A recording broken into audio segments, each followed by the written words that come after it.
This video is about pitch contours that don't look like the way they sound, and it's exploring one of the issues in that.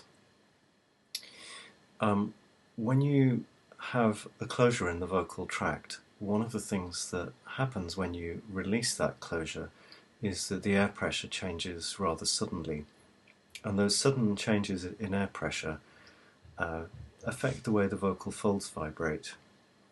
Here is an example of a word of RP.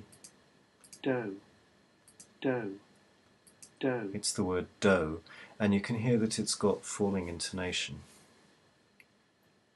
If you look a bit more closely at the F0 trace in this window, what you can see is that in the first part there's actually quite a rapid drop. You see that the first few glottal pulses are quite high, quite a lot higher than the ones that come straight after. So if we just have a quick look, this one is 147 Hertz, the next one is 146.8, the next one 142.9, and then down to 134, 32, and so on. So there's three glottal pulses that are quite a bit higher and then they drop off.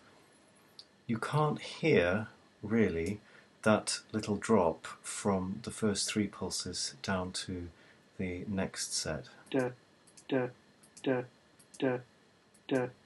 And the reason for that is that these higher pulses are caused by the releasing of the closure of the tongue against the alveolar ridge, making rather sudden changes to the air pressure in the vocal tract, and that affects those glottal pulses.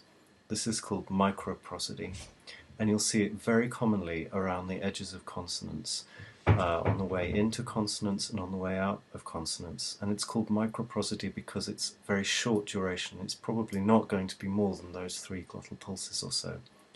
So when you see things like this, be wary and don't say that there's an F0 peak.